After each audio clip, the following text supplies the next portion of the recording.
I'm really happy to introduce the next speaker in line with previous talks, and especially Barbara, with exploring relationality, interdependence, and autonomy.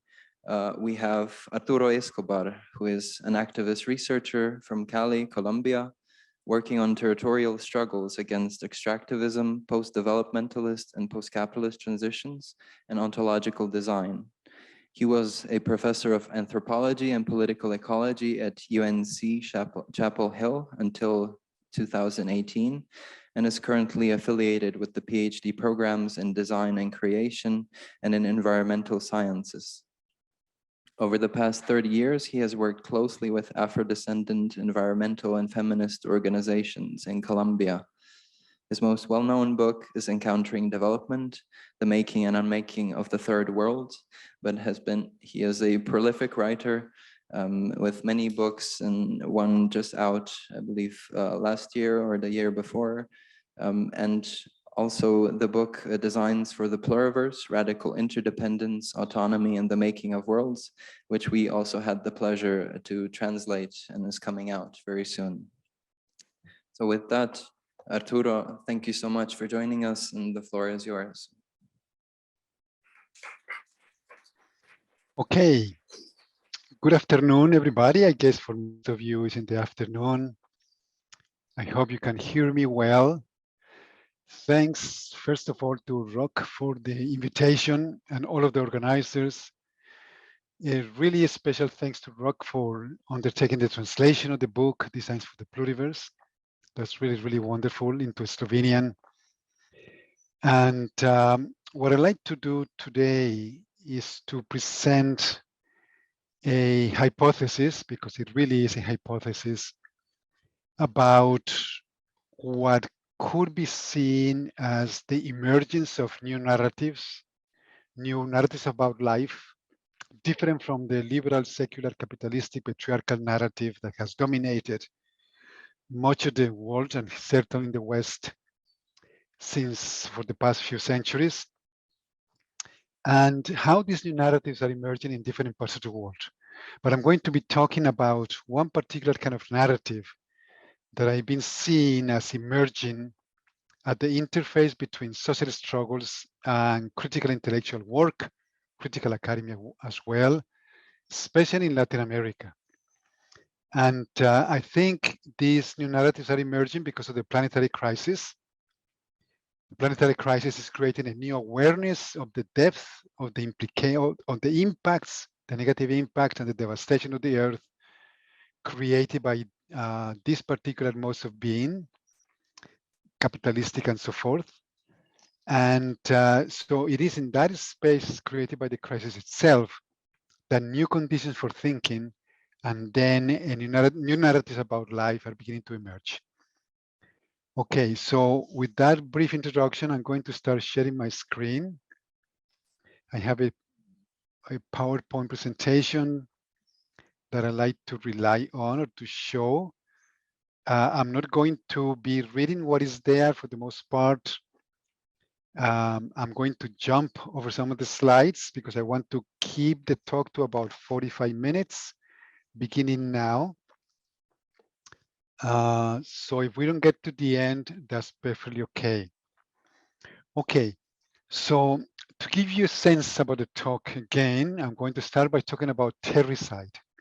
Terricide is a new concept coined in South America. I'll tell you about it in a moment, by indigenous women. And this idea of being in between stories, and why is a focus on narratives and stories important again. Second, a very brief section, a more theoretical section, to make it more tangible, the idea that we are in between narratives and that new narratives have been emerging today. And third, I'm going to give you, which is this, most of the lecture is going to be devoted to this emerging narrative of life from Latin America. And we have time, which we probably want, some issues in political ontology derived from these ideas about studying and deploying and implementing new narratives of life, and so forth. So let me begin with a couple of, I'm just going to get rid of myself here. Okay, there's a way to get rid of the band, but I can't remember how it is. Well, okay. Okay, I'll just move it around. So 2 statements about the being in crisis and the crisis as transition. This is very well known from Gramsci. The crisis consists in the fact that the old is dying and the new cannot be born. In this interregnum, a great variety of morbid symptoms appear. And of course, morbid symptoms like the war in Ukraine, like climate change, and the increasing inequality worldwide, et cetera. But also what is appearing besides the morbid changes is new conditions for thinking, as I was saying before, I'm going to develop in a moment. I was really struck by this concept from Thich Nhat Hanh. Most of you probably know Thich Nhat Hanh, a very beloved Buddhist teacher who passed away a few months ago in France. And in one of his books, he invites us to consider actively, to meditate on the death of this civilization, the civilization of industrialism, individualism, and consumerism. So this idea that we're in transition is an idea that is emerging in many different parts of the world and from many different constituencies. So thinking in terms of stories and narratives, we can call them civilizational narratives. It's a new way of thinking about transitions and crises. It makes visible this long-term dimension of the crisis, which we can call it a civilizational dimension. And especially, it enables us to recenter life-making on and our thinking itself on life and on the human. So what's happening with life, what's happening with the human? And this is the contributions that in many ways thinking about ontology and thinking from ontology has provided for social theory, as I'm going to develop in some detail here. So what is the terricide? And the terricide was a term, a concept coined by the movement or the South American movement of indigenous women for buen vivir. Buen vivir is like the collective well-being. It's a new paradigm from Latin America that is not development, that is actually an alternative to development, and that emphasizes the non-material, non-economist aspects of social life. So the women define the terricide as the killing not only of the physical, the biophysical ecosystems, but also of the spiritual ecosystems, the epistemic ecosystems. And they called on all peoples of the earth to build a new civilizational metrics centered on buen vivir. And of course, this is all very much the idea that it stems from the land and from the earth and from the ancestors. And so terricide seems to me is a much more interesting concept than the Anthropocene. The Anthropocene is an important concept, and I want to suggest that it is not. But the Anthropocene lends itself too much to technological and managerial solutions to the crisis in ways in which it's impossible to have. The terricide, it seems to me again, is a concept that we can continue to cultivate and to develop. This is a statement that the first time I read it really struck me, is by Thomas Berry. Thomas Berry is a North American theologian and ecologist. He passed away about 15 years ago, 20 years ago. And the sentence says as following: it's only a question of a story. We are in trouble just now because we do not have a good story. We are in between stories. The old story, the story of Judeo-Christian tradition and imbricated with capitalism and patriarchy and so forth, is no longer effective. Yet we have not yet learned the new story. So this old story has become a dysfunctional cosmology, and we need new stories of life. We know that the old story was associated with colonialism, with slavery, with capitalism, with the expansion of the West. It was, we'll talk a little bit more about that old story in a moment. The oldest story and terricide is also monocultures of palm or of African palm or oil palm, I'm sorry, monocultures of sugar cane, like in my region in Colombia, which is devastated by sugar cane monoculture and extensive cattle ranching.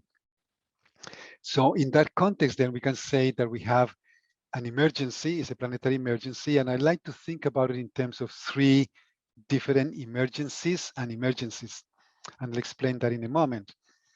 On the one hand, we have a difference between emergency, the planetary emergency, as a situation of crisis that interrupts the usual ways of doing things, but we also have emergence as the appearance of something that is genuinely new. So in the context of the emergency, the planetary emergency, we have these new emergencies that are happening today. And so, for instance, then we have three ways of thinking about this dialectic between emergency and emergence. Socially, the emergency, obviously we know, refers to the great inequality and poverty that exists in the world today, the increase in femicides, the increase in hunger and malnutrition, wars, etc., etc. The emergence, the social emergence, is the emergence of peoples and new identities and new movements, especially indigenous peoples, Afro-descendants, all these kinds of actors that are happening today. Ecologically, the emergency, obviously, is terricide. The emergence, what emerges that is genuinely new, is the earth itself. Epistemically, the emergency stems from the fact that the way in which we think about the crisis and we deal with the crisis has become itself part of the crisis, so that we are discovering the limits of modern thinking to solve the crisis. And the emergence, what is emergence? Emerging at the epistemic level is all the different knowledges and epistemes from peoples in the world connected to other ways of constructing the world. Okay. All of this has to do with the stories about the human. I'm just going to say something very brief about this. I like the way in which the Jamaican philosopher Sylvia Wynter puts it. She says that we are all trapped or contained within a mono-humanist notion of the human, or a mono-humanist view of the human. We have come to see in the last 500 years the human as secular, liberal, bourgeois, and Western. This is what Wynter argues. It is also a bioeconomic view of the human that she traces to the Renaissance, the scientific revolution, the Darwinian revolution, and the birth of economics. We got stuck with this idea of the human, which is bioeconomic, as a bioeconomic entity that is naturally competitive and aggressive and all these different things. And it is against this notion of the human then that we have to move and towards a different horizon for the human, a multiple ecumenical horizon of the human, as Sylvia Wynter argues. So in that context, there are many new narratives and conversations that are beginning to emerge. And again, I'm going to tell you about just one in a moment. So Moira Millán, who is one of the most interesting indigenous activists from Latin America, she's a Mapuche activist from the Wallmapu in the south part of the continent, the Mapuche territory, says that necesitamos una revolución del pensamiento. We need a revolution of thinking, a revolution on our thought. Yuk Hui, Chinese philosopher, many of you probably know him. He spends half of the year in Europe, has a very similar idea. He says that in this double condition of the triumph of modernity through technology and globalization, and the meltdown of modernity, because it's also melting down at the same time, we have the conditions for new thoughts and new history to begin, and new thoughts to arise. So we have this conjuncture that is being proposed from different spaces, from very different spaces, like indigenous thinking and struggles on the one hand, and Chinese philosophy on the other, and which is a transition then from the human from that man that Sylvia Wynter talks about and Foucault talks about, the age of man with capital M, the human as liberal, secular, Western and bourgeois, to the man, from the man form of life to an earth form of life, to a terracentric, from anthropocentrism to terracentrism. And this is what gives today a sense of a historical mission to many people in the world. Okay. I'm just going to skip this for the sake of time. I'll explain it later if you wish in the question and answer. And talk for a moment about what is the new foundation for these new narratives. And if the old narrative, the Judeo-Christian narrative, the modern narrative of secular liberalism, the narrative of patriarchy and capitalism and colonialism and racism and so forth, it is based on ontological dualisms, on the story of separation, the separation between humans and the earth, between the individual and the community, between mind and body, between reason and emotion, etc. Then the new narratives have to be based on something that is very different. They have to be based precisely on interdependence, on what is not separation, on the continuity between all those poles that were separated by modernity, on the idea that the human is not just human, the human is also territory, the human is, as this painting depicts, the human is also water and forest and nature and life and tree and all these different things, so that the concept of relationality, or the radical interdependence among everything that exists, is emerging as a new foundation for life. And there's a great deal of interest today in this concept of relationality of interdependence. So relationality is re-emerging from many sources, certainly from indigenous cosmovisions, from philosophy, from the science of complexity, from Buddhism, from ecology, from many different realms. This concept with relationality is emerging. And recenters the question of politics in the project of making life. We have been outsourcing life to corporations and the state and experts and so forth. And part of the new narrative of life is that we need to reclaim our ability for making life in a more autonomous way. Okay. So to end this first part of the talk, we'll say that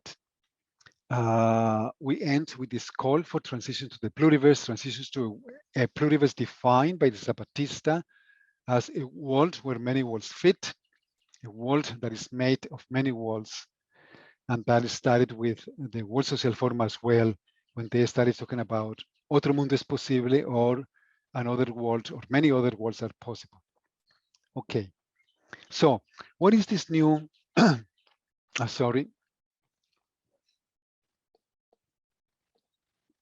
this new narrative of life that is emerging from Latin America? And it is, the narrative of life is embedded in a assemblage of concepts, a group of concepts. And I'm going to mention the concepts in a moment. I'm going to describe or define each of those concepts after that very briefly. First, a few general observations about this process of the emergence of the narrative. The narrative is emerging, as I mentioned already, at the interface between social struggles and critical social theory, and especially with contributions from feminist, ethnic, and environmental movements that are predicated on the defense of life and territories against extractive operation, against mining, the expansion of agrofuel plantations like sugar cane, of oil palm, and so forth. They also emerge on the basis of a different epistemology. It's not a conventional epistemology.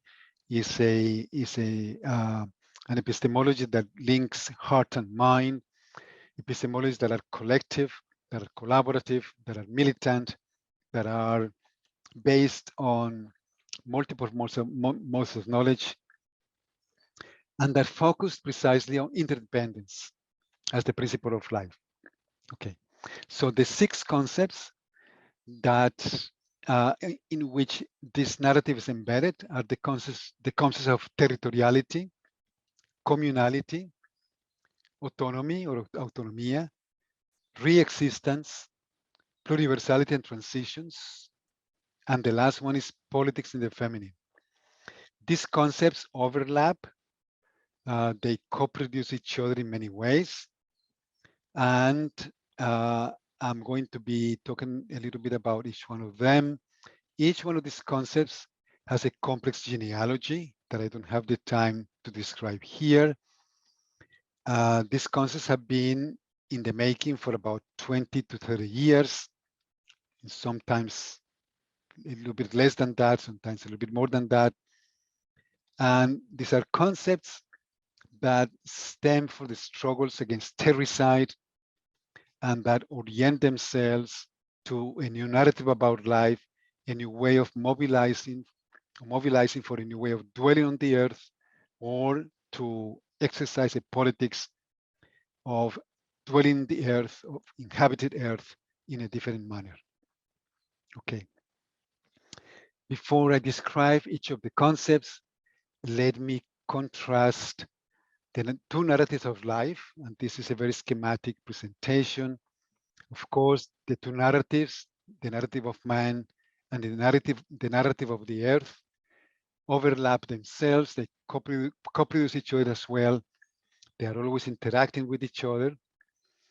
The dominant narrative in red on the right, the narrative of the individual in market societies making decisions according to his or her interest and according to science, validated by the state and rights, etc., is always trying to impinge and subordinate the other narratives, potential narratives of life that are more communal and more based on the earth. But conversely, the new narratives are also having an impact on the dominant narratives as well. And oftentimes we see this interaction among narratives very clearly at play in cases of environmental conflicts that many times are also ontological conflicts. So for instance, conflicts over the destruction of rivers, forests, mountains, seas, and the commons in Latin America at least are instances of environmental conflicts, but they are not just conflicts over resources or over objects. They are resources over ways of being, over ways of seeing life, seeing the earth. For instance, many activists in Latin America today defend a river or a forest or a mountain against extractive operations like mining on the basis that the river is alive or the mountain is alive, on the basis of the inseparability of humans and the river, and humans and the forest, and humans and the mountains, and so forth.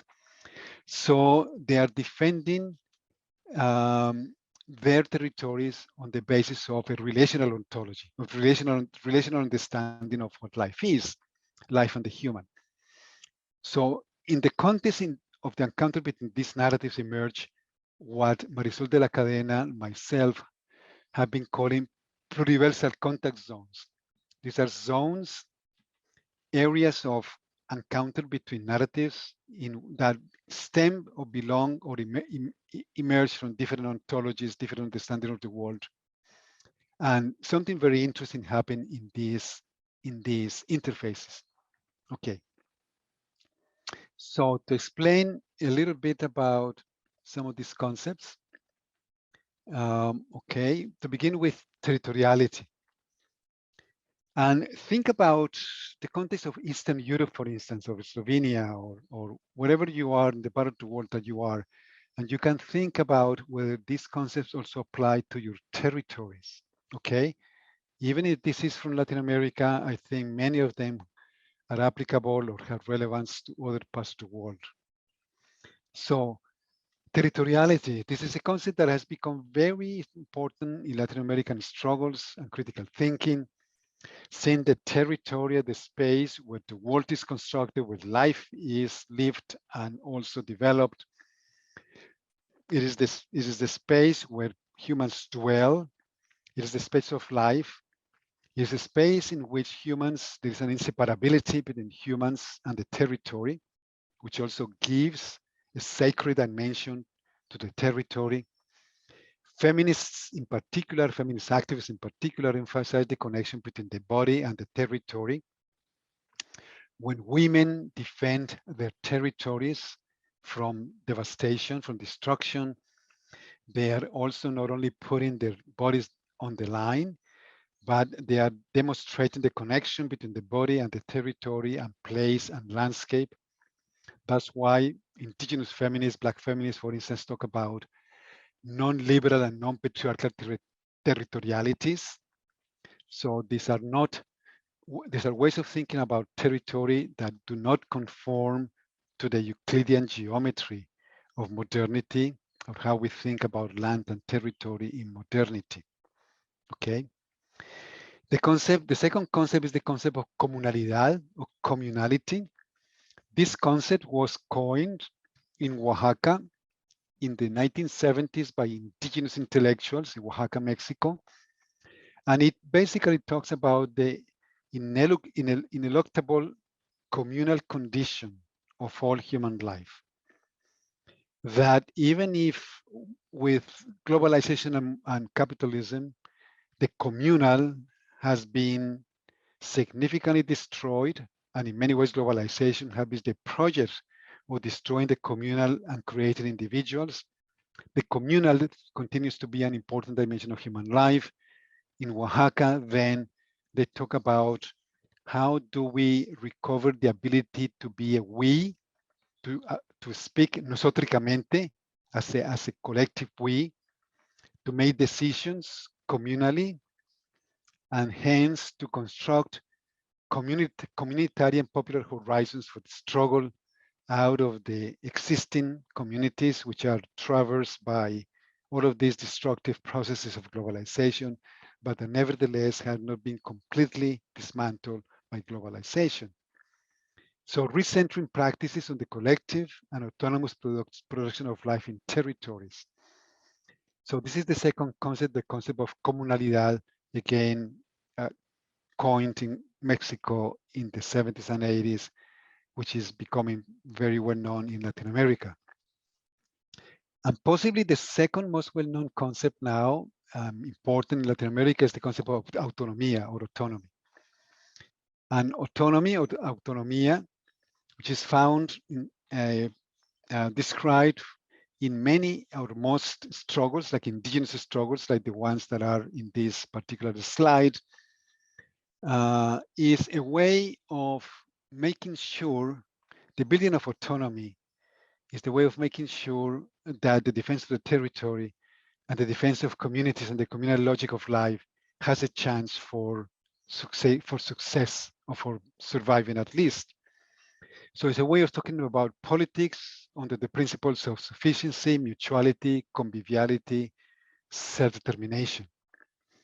Obviously, it's a different kind of democracy. Some people say it's a form of radical direct democracy. And it is autonomy, autonomía, is a principle that insists that we need to relocalize what's possible, especially relocalize food. Relocalization of food is the key to autonomy, but also relocalize the ability and reclaim our ability to eat, to learn, to heal, to dwell, to know. Because again, we have been outsourcing life and we have been losing the autonomy over the making of life. Making life from below, with the idea that every community practices the design of itself, and that design in the context of a struggle is also inspired by the goals of building non-patriarchal, non-liberal, and post-capitalist forms of relating, convivial societies. Food sovereignty is a key example of this new narrative about life. Food sovereignty is an assemblage, a very complex assemblage of, obviously, of seeds and soils and water and peasant knowledges and and recipes and agroecological interventions, etc. So the reconstruction of life from below means the reconstruction of these intricate web of interrelations that make up what peasant movements call soberanía alimentaria or food sovereignty. Re-existence is a concept that is especially important in the context of Black struggles and in the context of freed or escaped enslaved peoples in the colonial period that escaped and established enclaves, maroon enclaves. And the basic idea is that they didn't only resist, they also created genuinely important and viable conditions for re-existence, re-existing in the context of domination, from their own exteriority to that system. So re-existence is precisely that sort of the colonial approach that suggests that many groups in resistance are always creating new conditions for existing in the context of the inimical conditions in which they have to develop their struggle today. There is a lot of emphasis today also on resurgence, regeneration, refashioning, repurposing, repairing, all of these concepts that begin with an RE, like re-existence itself, are concepts that point at the need to reconstruct life and world-making practices. Pluriversality and transitions is probably most well known to you. We've been talking about the pluriverse for a couple of decades now. Again, the Zapatista definition of a world where many worlds fit. And in general, the emphasis in Latin America is very strong that the transitions need to be civilizational transitions beyond extractive development, beyond economistic development, beyond the narrative of separation to a narrative of interdependence. The post-extractivist program towards a holistic conception of what good living is, what social life should be about. Eduardo Gudinas in Uruguay has a well worked out framework for post-extractivist transitions, in which he talks about moving from the predatory forms of extractivism today, which are most extractivisms the world over, whether in Europe or in Latin America or in Africa or wherever. Extractivism is a very destructive practice, especially large scale mining and monocultures of forests and sugarcane and so forth. Moving from there to what he calls reasonable extractivisms, and finally to just maintaining what is indispensable to extract from the earth, to maintain buen vivir, or to maintain good living and a sustainable style of life. Okay. And the last concept, which is one of the most interesting and important, is politics in the feminine.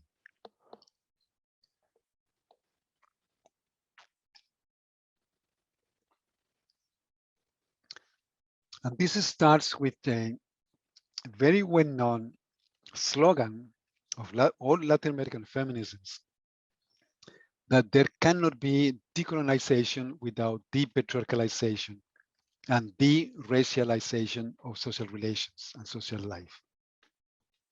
And a view of patriarchy as an enduring ontology. Patriarchy is an ontology that privileges control and hierarchy and domination of others, women and nature in particular, and appropriation of the earth, and control, and ultimately violence and war.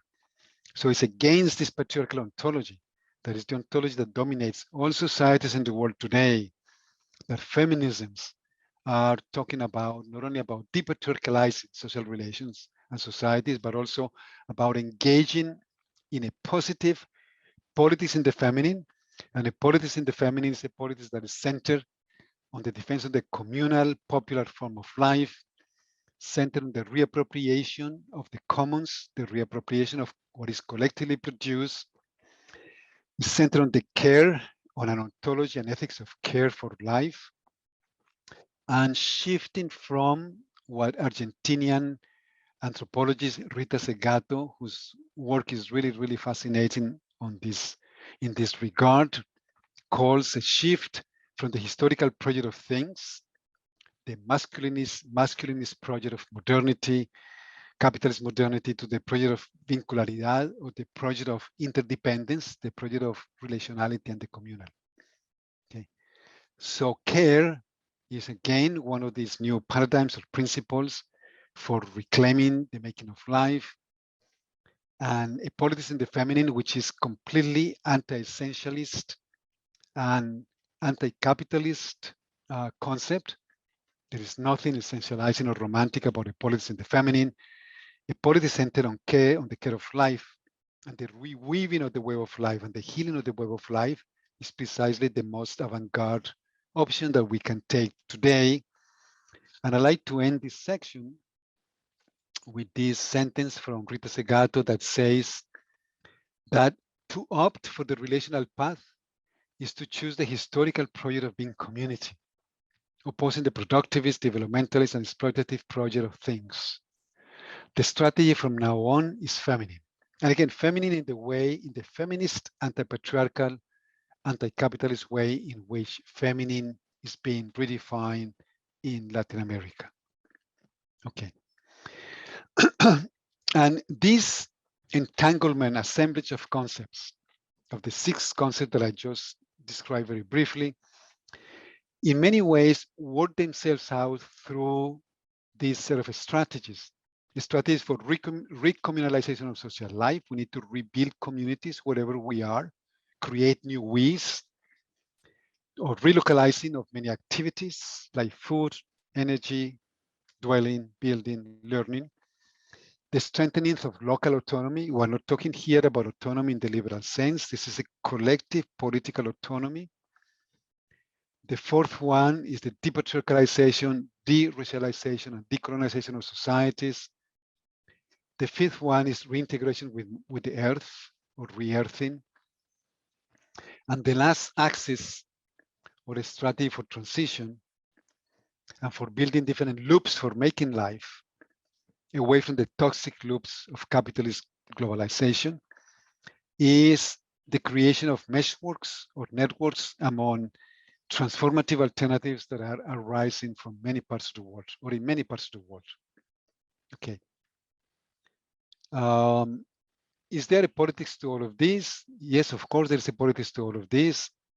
We don't have too much time to elaborate on it, but let me just mention that the politics has to do with how ontologically, how do we think about the encounter between different ways of worlding. The work of Marisol de la Cadena and Mario Blaser is particularly important in this regard. Again, the concept of pluriversal contact zones, zones of conflict in which different ways of worlding, like indigenous, for instance, and capitalistic forms of constructing world and thinking about life encounter each other.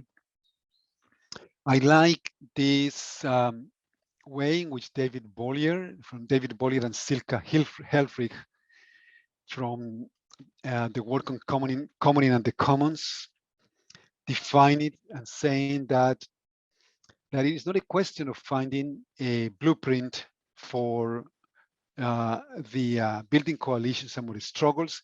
The coalitions among the struggles and among transformative alternatives are going to be creating themselves along the way.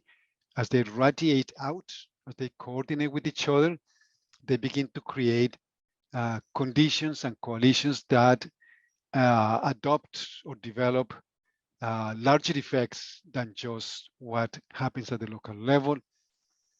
There are many new metaphors for thinking about politically about this convergence among transformative alternatives, such as the metaphors of rhizomes and mycelia and meshworks, self-organization, and so forth. Okay, so we can talk a little bit more about that if you wish in the question and answer period. Okay. I'm almost out of time. Well, maybe I have 5 more minutes. So let me just emphasize a few things about about this. Let me talk a little bit about cities, because we almost never talk about cities.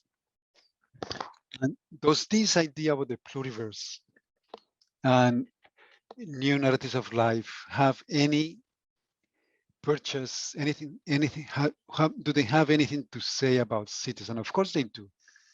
I mean, the re-earthing of cities is one of the most important projects we can undertake today. Cities have been built against two anomalies, or in relation to two anomalies. The first anomaly was that nature was expelled from the city. The second anomaly is that everything that has to do with peasant life and food also was banished from the city and relegated to something called the countryside.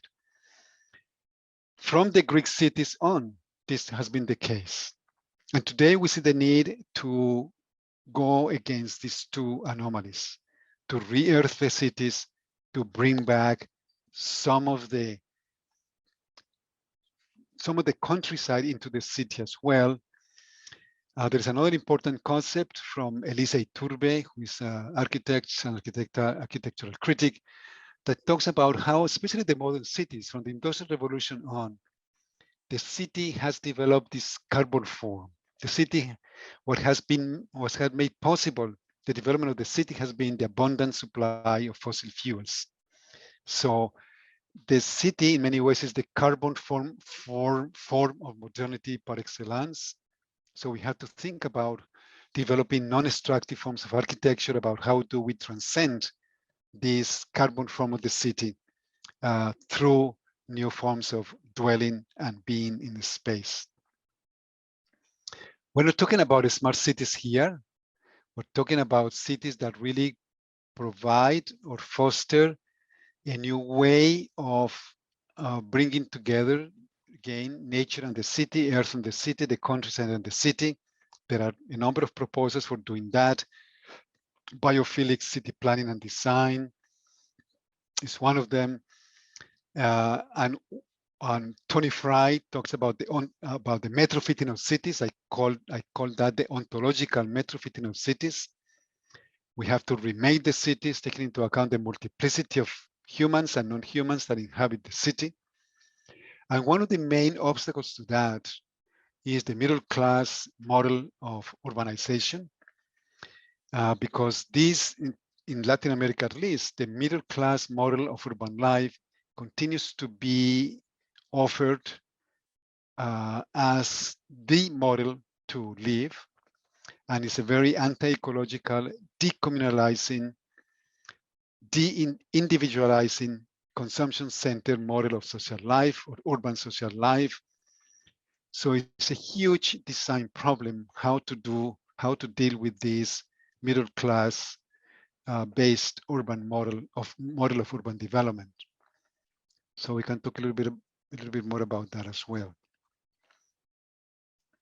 And finally, and with this point I really end, is another topic that we need to think more about is the topic of the new technologies. The question is the following: who is doing the most important cultural political work to imagine futures today? And it is not, even if ecology is important and environmentalism is important, it is the gurus of the new technologies that are gaining the upper hand in giving us the ideas about the future that are very seductive, and most people are falling for those. And these ideas about the future, which I call, techno-patriarchal imaginations of the future, because they are very patriarchal. They are about control. They are about leaving the earth. They are about leaving the body behind as well. Are very destructive. Not all of it, but a great deal of it. So we need to think about an ontological reorientation of technology to for other modes of inhabiting the earth, moving beyond, in the context of the artificial as the new horizon for being, which is the argument that the design theorist Clive Dillnot makes, that the artificial has arrived as an inevitable horizon for the human, for life. And we have to move through that notion of the artificial to arrive at a new balance between the earth and technology, between life and technology. Okay. Just a few conclusions. I really like this sentence by Bayo Komolafe, wonderful Nigerian philosopher, thinker, activist. The way isn't forward, it is awkward. If there are new conditions for thinking, if there are new narratives of life emerging, that doesn't mean that they will go in a linear direction.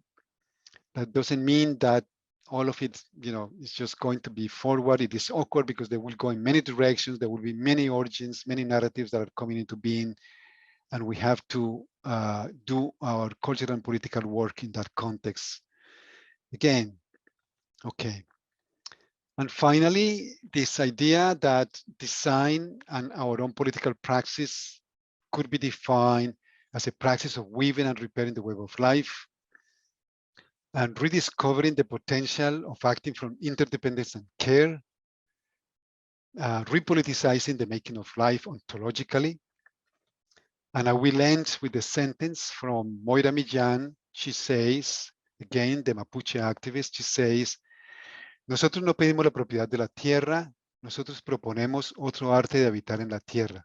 We do not demand property over land, or the property of land.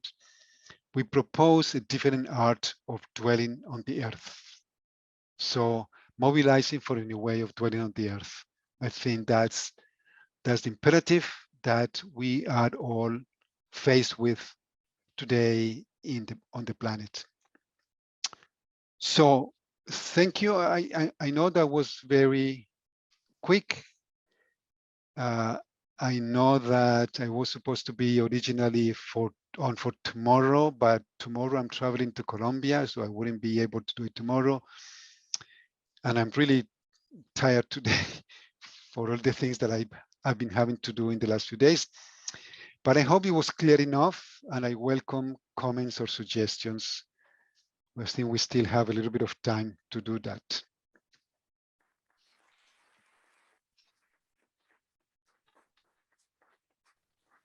So it's back to you, Rock. I cannot hear you. Oh, can you hear us, Arturo? Yes. Yeah, you.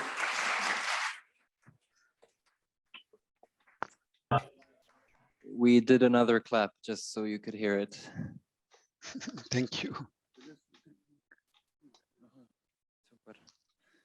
Thank you so much, Arturo, for that wonderful presentation. Yeah, any questions, comments? More than welcome to share. You could start. I don't know if there's something on the chat from Kate Flood. I don't know if Kate wants to say it or somebody wants to read it. If it's not a question, more a comment.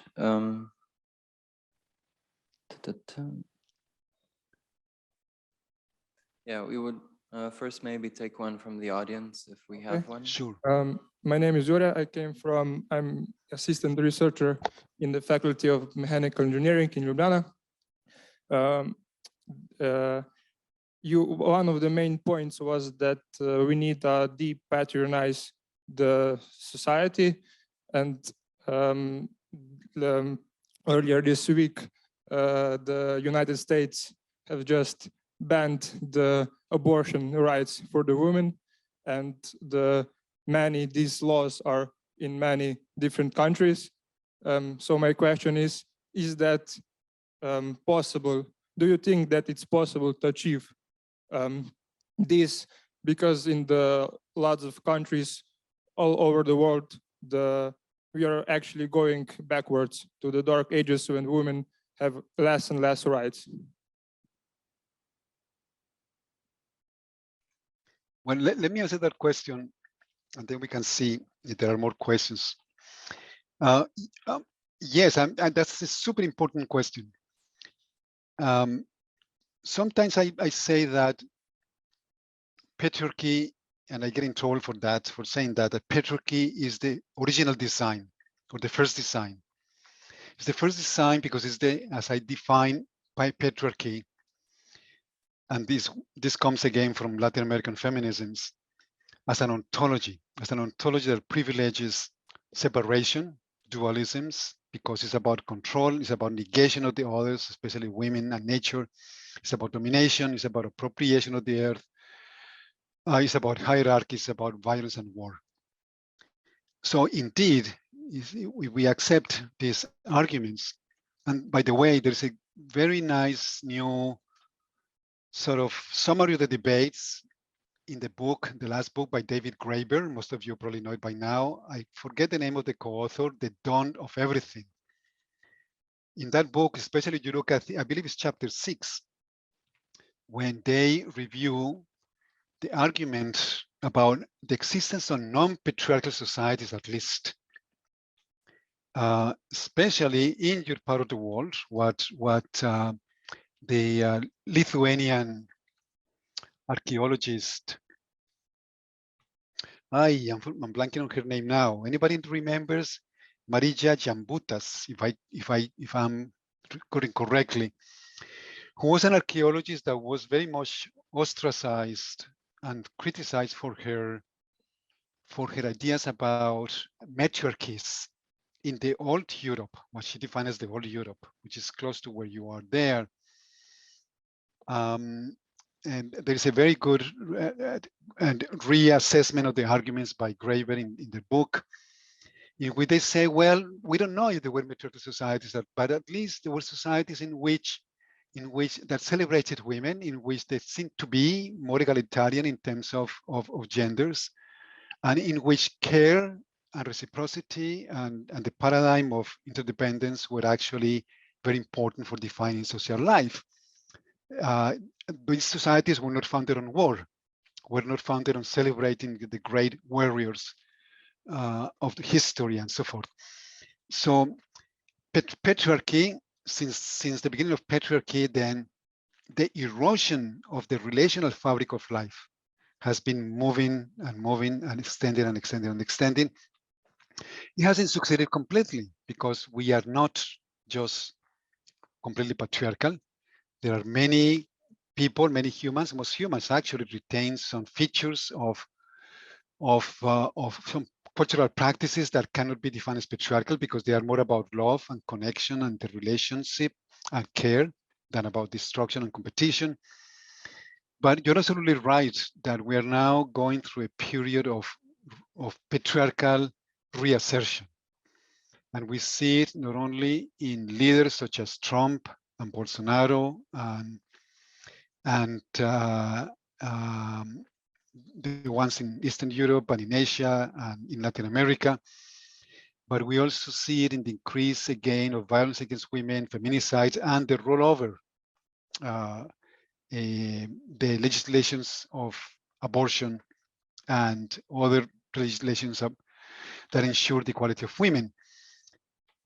At the same time, I would say that it is so clear that this is the century of women as well, that the women are emerging in so many domains of life, from art to technology, to science, to politics, to government, that even if there's a reassertion now of patriarchal barbarism, the de-patriarchalization of society is going on. We see it, for instance, in the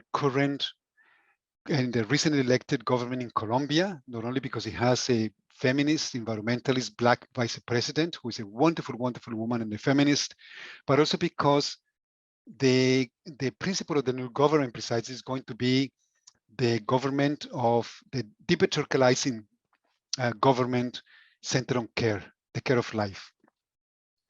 So all of these ideas suggest to me that even if we're going through this terrible reassertion of xenophobia, patriarchy, and very destructive kinds of capitalism, the transitions are always underway. And the transitions are underway and they begin to connect with each other and hopefully begin to be more visible and more credible as genuine alternatives to what exists. But yes, as Latin Americans, the activists say, la revolución será feminista o no será. The revolution will be feminist will be anti-patriarchal, or it will not be. It will not happen. So thanks for the question. Thank you. So we'll move on to one online, and then we'll take one more in person. The question is, could you elaborate more on what is meant by indispensable extractions? Okay, this is part of the framework. For instance, there will have to be, in the context, for instance, of the current government program for Colombia, for the government that is going to be inaugurated on August 7th, which is the first government in the world that, at least in its program, has a very clear energy transition and a transition beyond extractivism, extractive forms of development. The energy itself, the indispensable extractivism, will be contextual.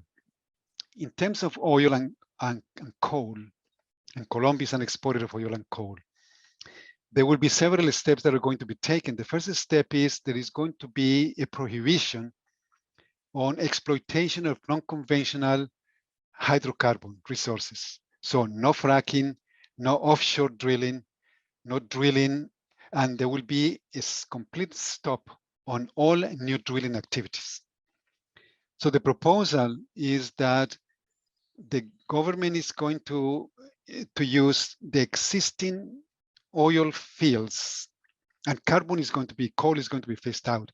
Existing oil fields, oil and gas fields, just for the purposes of national and of fulfilling the national needs, at the same time that the transition to non-renewables, especially solar and wind and other forms of non-renewables, is being implemented and set into place.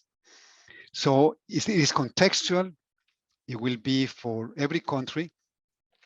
But I think indispensable extractivism also means that we have to redefine our relation to energy and our relation to the use of materials. We're going to have, and this is in all transition movements, this is emphasized, we're going to have a decrease in the throughput of the economy, in the use of energy and materials, in the social metabolism of the economy, has to be reduced, has to be brought in line with the carrying capacity of the earth. So again, all of these things are new ideas. They are still being worked out, but they are already workable frameworks with which we can start. Thank you so much. Question from the audience. Hi, hello, can you hear me? Yes. Sorry.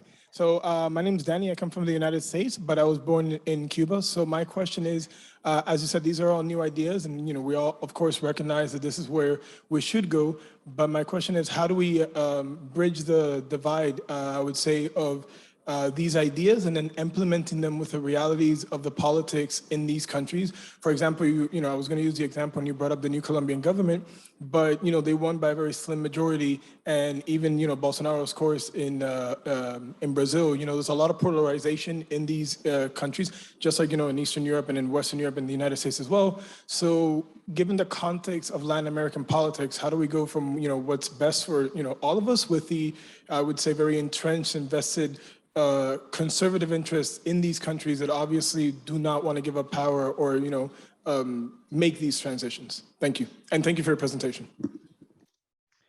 I think you put the question very well. That's sort of the key question. How do we advance along the path of transitions in the practice, not just in theory, but in the practice? And there are a few things that I can mention in this respect. At the level of the state, and the question is, can the state and can the left be part of these transitions? The left, for the most part, worldwide, and this was certainly the case of the left in Latin America from the period of the progressive governments that started with Hugo Chavez in 1998 and ended at about 2015, that involved many progressive governments, as you well know, in many parts of the continent, Ecuador and Bolivia and Uruguay, Brazil, Argentina, and so forth. These governments were in many ways a disappointment because they continue with the same extractivist development model. They were very anti-ecological. They actually repress oftentimes ecological movements and indigenous movements. It's happening right now in Ecuador as well by a supposedly progressive government that has become more neoliberal. So the hope at the level of the state is that it's going to be what is now being called in Latin America already, progresismo de segunda generación. It's like progressive governments 2.0. So a new wave of progressive governments, Boris in Chile, Petro and Francia Marquez in Colombia, maybe a new Lula in Brazil. It's difficult to know. It seems that Lula is going to win, but it's difficult to know if Lula is going to be able to articulate a proposal like the one that has been done in Colombia. The invitation of the Colombian president and vice president to the rest of Latin America, that they made it clear in their acceptance speech just over a week ago, is that inviting all of Latin American governments, particularly the progressive governments that are coming into place again, to build a strategy, an economic and social strategies and political strategies that are not based on extractivism and that are based on phasing out progressively in an organized fashion, because it has to be in an organized fashion, phasing out progressively the dependence on hydrocarbons, especially on coal, on coal and oil. But that's at the level of the state, and the question about can the state be part of these transitions? And you are right, most times it will not be part of the transitions. They will have to be pushed. So the transitions have to happen from below, and they are already happening from below. This is another well accepted slogan of transition movements, is that the transitions are already happening in so many domains of social life. There are many beautiful, wonderful experiments and projects, many of them small and humble, that are being developed in many acts of resistance and re-existence all over the world, in fields like food and ecology and biodesign and commons and degrowth and reclaiming urban spaces and so forth. That we have to bet, you have to put our energy into the emergence of this, into fostering the emergence of these alternatives and into fostering the convergence among these alternatives. I think this is for me, is one of the most important open questions for which we don't have good answers in both activist and academic life and critical academic life, which is, how does social change really happen again? How do we foster convergences and networks of alternatives, of these radical alternatives that are emerging at the basis, at the grassroots, so to speak, and that are not being obviously supported by the state, and that they are more autonomous struggles, but that nevertheless have a potential for expansion, a potential for horizontal expansion, for creating new realities on the ground. So, but again, these are complicated, open questions that for everybody to contribute to. Thank you so much. Yeah, we can take one more question in person, since it's easier for people online to just, it's there in text and waiting. No, but you can skip me because... Sorry? Okay. Okay, then we can go with indeed one of the online questions. So Min Tu Nguyen, okay, I'm not pronouncing this right, but I'm really inspired by all the alternative concepts that you mentioned. Did you find radical municipalism as an alternative in your research? And what do you think about that, especially in the emergence of smart cities and urban transformation? Yes, just two very quick things about this. I don't know much about the concept of radical municipalism. I mean, David Graeber would give you a great answer, because he comes from that tradition, the tradition of anarchism, in political and philosophical terms. Brian Tucker one of Murray Bookchin's proteges, I guess, or colleagues that has continued with the work of Bookchin, talks a lot about this kind of confederalism and of municipalities that are more autonomous. So the idea is about building autonomy on the ground at the local level and then interconnecting with similarly autonomous municipalities or localities or place-based initiatives. So I think this is hugely, hugely important. Oftentimes in the left, we have minimized the importance of the local because we think that change has to happen at the global level, at the general level, at the universal level. But we don't know, we already know it's not happening. It hasn't happened that way. And if it gets to be change at that level, at the macro level, it will be because the changes at the local level are beginning to connect with each other and creating these macro realities at the global level, but not before. It won't come from above, it will come from below. And in terms of yes, in the context of cities, of course, and there is in the field of urban design and planning, there's the beginning of the idea that we have to rethink cities and redesign cities to make them be cities of neighborhoods, cities of locality, cities of place, cities of proximity. Ezio Mancini, who's an Italian designer in Milano, has a very interesting, very nicely done short new book, came out about 2 months ago, actually called Livable Proximity. Livable Proximity. And in that book, he not only calls for, but also demonstrates how cities could be rethought and rebuilt on the basis of not being cities of distance, cities of suburbs and transportation and so forth in private cars, but cities of proximity. Cities in which, and he defines cities of proximity as those cities in which people find most of the things they need for daily life in a 15-minute walking radius. So within a 15-minute walk, they will find most things that they need in life. So he makes a very compelling case for that. This needs to happen, and it's already beginning to happen in some cities in the world, particularly in Europe. But we need to think about that concept also in other parts of the world, in Latin America, in Asia, in Africa, and all over the world. So thanks for the question. Thank you, Arturo. We're nearing the time. We might go just a few minutes over, or we might skip one question from the online, but I believe we have one more in-person participant with a question. Okay, maybe let's take the last one. Okay, thank you so much for your talk. So you story that's being told at the moment and the different, sorry, I'm a little bit nervous.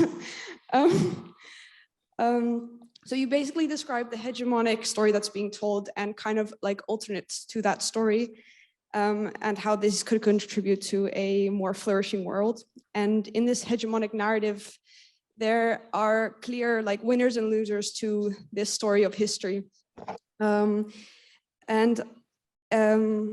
I'd like to argue that there are actors that are clear losers and deserve reparation for the losses and damages that they have suffered. And I was wondering, how do you see these, this framing or the reframing of these states or actors in this new narrative, and especially in the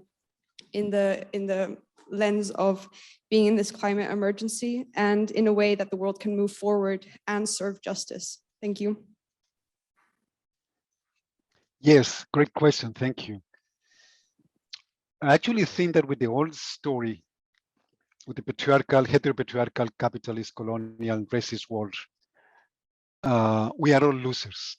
There are some winners, which are relative winners. Obviously, the whiter we are, especially for males, and the more we are from the global north as opposed to the global south, we are more relative winners, but we all are losers. Like in patriarchy, even men are losers. And that's why there are movements for rethinking masculinity as part of a feminist politics, which is an anti-patriarchal politics. But you're absolutely right that doesn't mean that justice cannot be accorded and identified, that we can identify groups that are more responsible than others for the climate disaster, the climate chaos in which we are today, and especially the concept of reparations and the multiple justices, and the multiple kinds of reparation, the ecological justice, the social justice, the gender justice, racial justice, environmental justice, obviously, that are emerging today are very important to take into account. And reparations, which is as far as I know, the notion of reparations started in the context of reparations for slavery, for the enslavement of African peoples in different parts of the world. And Afro-descendant activists from the African diaspora started to talk about reparations. Probably in the 1960s, 1970s, I'm not an expert on this, but certainly at the time of the Durban conference, the UN conference against all forms of racism, xenophobia, and discrimination that took place in Durban in 2001. That's when reparations really made it huge into the global scene. So in that context, the reparations of formerly enslaved people is a very important movement. It has been, for instance, in countries like Colombia, it has been expanded to increase the reparation for all victims of the armed conflict. That includes Afro-descendants and indigenous peoples and environmentalists and women and poor people and so forth. So it is hugely important, and reparations is part of this new story of life. I mean, it's like a bridge concept. It's a concept that says that the old story was a story that victimized us, that made us invisible, that created impossible conditions for us to live fully as the human beings that we want to be and the kinds of distinct peoples that we want to be. And hence, you should acknowledge that.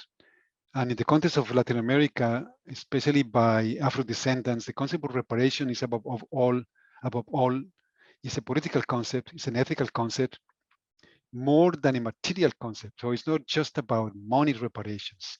It tends to be reduced sometimes to that, but for the most part, it's about ethics and politics and ontology.